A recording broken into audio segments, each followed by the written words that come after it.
Time to take a look at the military power of Russia. Note that this video is based mostly on the US Defense Intelligence Agency publication of the similar name from 2017. At first, a short overview from the fall of the Soviet Union to more recent events.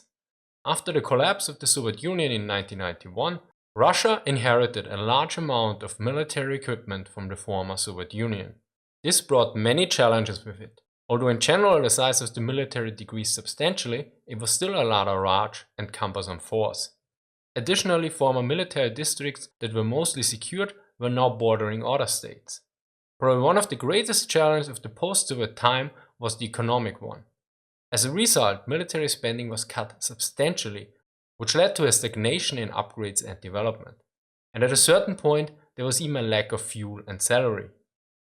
The readiness of the force was minimal, and the popular image of the Russian military of the 1990s remains ships rusting at pierside, pilots unable to fly, and Russian officers moonlighting with second jobs to make ends meet.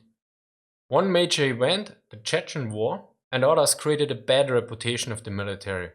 On the organizational side, the Soviet-era mobilization for large armies with vast numbers of reservists was still in place. Several military reforms were started, yet most of them didn't succeed. Yet one exception was the reform to create a permanent ready force, which was better equipped and manned. These units were created and used during the Second Chechen conflict and enabled Moscow to intervene more rapidly and with more capable forces than during the First Chechen War. Still, the majority of the military was equipped with old equipment and used dated organizational structures. Additionally, there was a severe lack in modern C4ISR equipment. This became especially apparent during a conflict in Georgia in August 2008. The shortcomings identified led to a major reform named the New Look, which in Russian probably doesn't sound like a title of a Roxette song. The aim of the New Look program was to transform the Russian military to a modern professional army with a high readiness rating and proper force structure, unlike the Cold War army that relied heavily on reservists and mobilization efforts. Additionally, beforehand, Russia relied heavily on nuclear deterrence, which works against major powers but is usually not useful in local conflicts and insurgencies. Key steps in the reform was the conversion of partially manned divisions into fully manned brigades, a stark reduction of the officer corps, change to the district system, and a massive funding program. The results of the successful reform became apparent in recent years. For instance, in 2014 with the annexation of the Crimea. While they faced almost no opposition, the operation gave the world its first look at a military that appeared surprisingly disciplined and well equipped for those whose image of Russian forces was formed during the years of decay in the 1990s. And in fall 2015, the first expeditionary force since the fall of the Soviet Union was launched to Syria. Furthermore, the Russian military supported Assad with intelligence, advisors, ammunition, and equipment. In November 2015, the number of forces in Syria, excluding the crews of ships, was estimated as follows. The results suggest that the overall manpower of what could be called the Russian Expeditionary Corps in Syria has increased recently by approximately 25 to 35% and can be currently estimated as between 3,500 to 4,100. This estimate excludes the crews of naval and cargo ships and the transport aircraft involved in logistical support for the Russian combat forces in the country. These developments and support were crucial in stabilizing the military forces of Assad. Thus, the Russian military today is a mobile, balanced force rapidly becoming capable of conducting the full range of modern warfare. Since we covered the historical background, let's look at the current strategy. The National Security Strategy was signed in the end of 2015 by President Vladimir Putin. The national interests are centered around strengthening the country's defense, ensuring political and social stability, raising living standards, preserving and developing culture, improving the economy, and strengthening the status as a world power. There were some interesting changes in contrast to previous versions. There were new threats added, like foreign NGOs, color revolutions, and social media. Additionally, the priority given to culture is a major change. It focuses on preserving and strengthening traditional Russian spiritual and moral values. Furthermore, unlike the 2009 version, the new national security strategy directly accuses the United States and NATO of pursuing actions that cause instability and threaten Russian national security. Now, a major focus lies on the internal political stability. Various measures are used to achieve this. One of these measures is to keep a significant amount of security forces that are not subordinate to the military. These forces include the National Guard, the Ministry of Internal Affairs, the Federal Security Service's border troops. Note that the FSB is the successor organization of the KGB, then the Ministry of Justice, the Ministry of Emergency Situations, and the Federal Protective Service. In total, these organizations have around 377,000 troops and more than 1.2 million additional personnel. But let's take a short look at the development of the defense budget. For the most part, this has grown between 2006 and 2016, as you can see here, with the lowest being $27 billion in 2006 and the highest in 2016 with $60 billion. Yet if we look at the percentage of the GDP, it is a bit less steady, with the lowest value in 2007 with 2.3% of the GDP and the highest in 2016 with 4.5%. Yet one major problem in terms of defense spending for the upcoming years is the oil market. Russian government revenues are highly dependent on oil prices, and Moscow's decision to base its budget for 2017 to 2019 on low projected oil prices in 2017 to 2019 is largely responsible for the glum outlook for government revenue and low projected GDP growth rates. Another major problem for Russia's rearmament is the dependency on imports from the West. Thus, the sanctions from the West after the annexation of Crimea slowed down Russian rearmament. This is especially the case in terms of electronics, as outlined by a RUSI article from November 2016. During 2014, average dependence on imports exceeded 80% in strategically important sectors of the Russian economy, and 40 to 90% of electronic components in all Russian weapon systems are imported. When it comes to naval electronic systems, 100% are based on imported electronic components. Even in terms of raw materials, there's a major problem, since in some cases the mining infrastructure isn't sufficiently built up. Next, let's look at the Russian perception of a modern conflict. This is crucial since it heavily affects doctrine and strategy. Especially interesting is the following.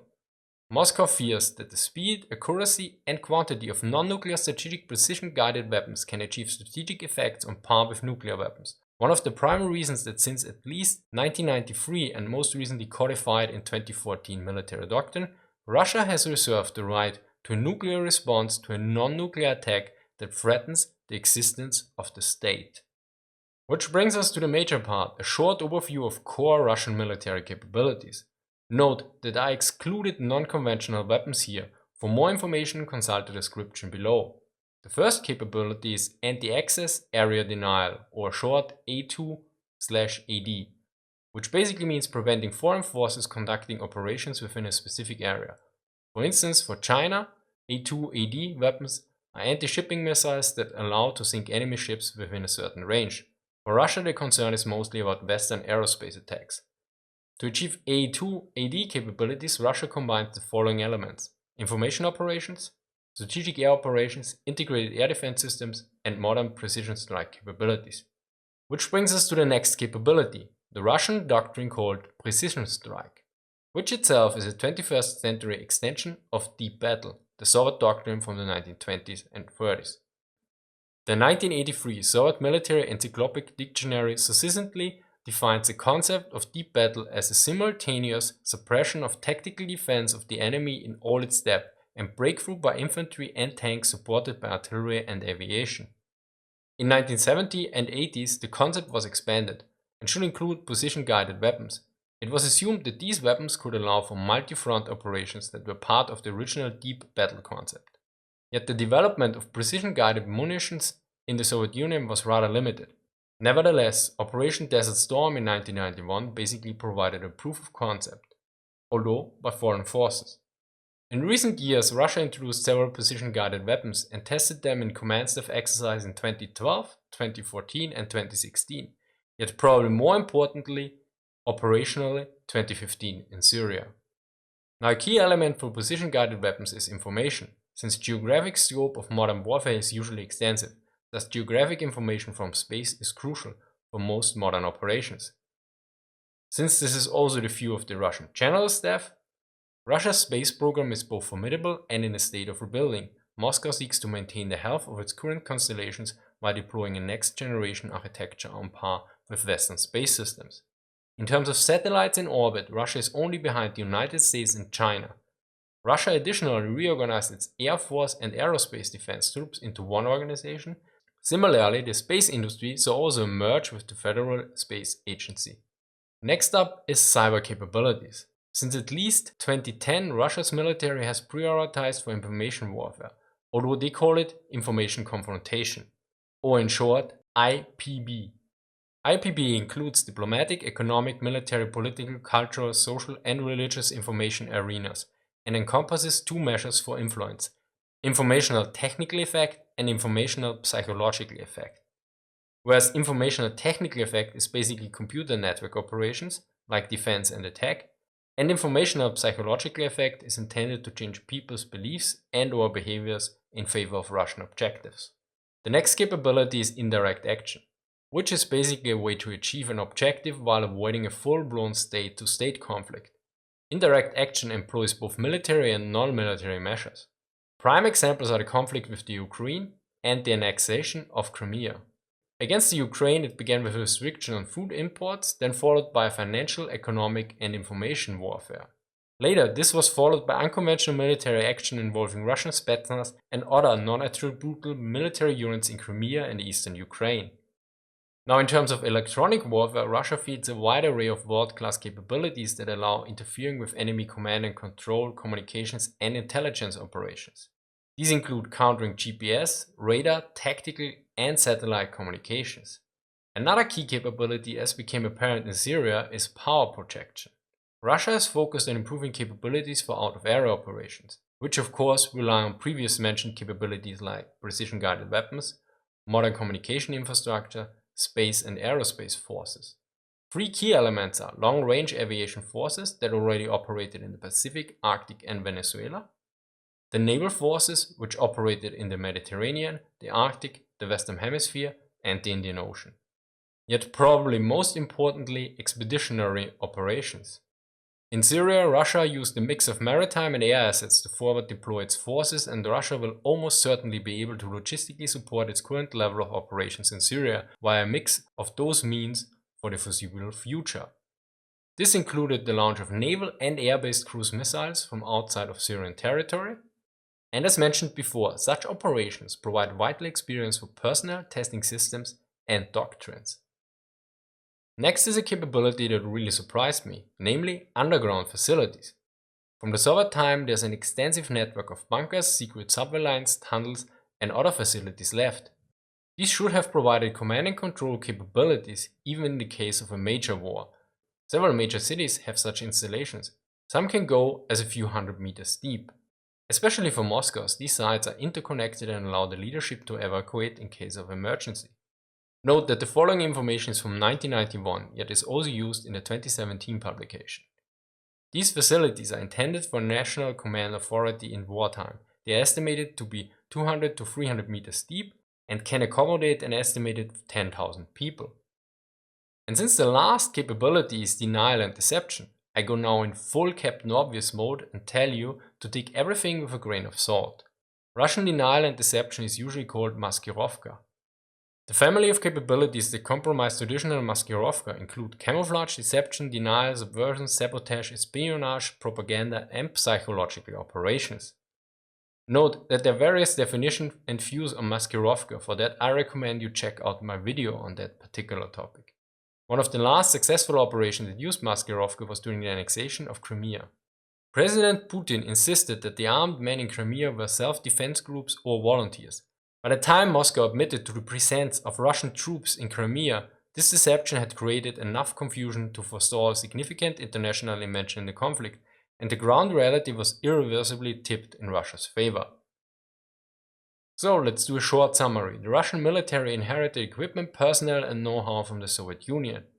Due to lack in funding, old equipment, insufficient organization, and Cold War doctrines, the Russian military suffered some heavy blows to its reputation, but learned from these mistakes and started major reforms, some of which were successful. Additionally, funding was increased. The force modernized in equipment, structure, and doctrine. Thus, Russia now has a force that is capable of power projection operations, modern precision guard weapons, and information warfare capabilities, Besides that, the current challenges are the low oil prices and the Western embargoes, which slowed down the production of various weapon systems. Nevertheless, slowed is not halted. Russia's commitment to building its military is demonstrated by its retention of the draft. All Russian males are required to register for the draft at 17 years of age, and all men between the ages of 18 and 27 are obligated by law to perform 1 year of military service. Well, I hope you liked this short overview on a contemporary force, and if you like what I do, consider supporting me on Patreon. Remember, every ruble helps.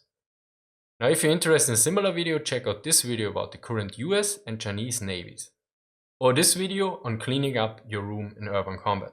As always, sources in the description. Thank you for watching and see you next time.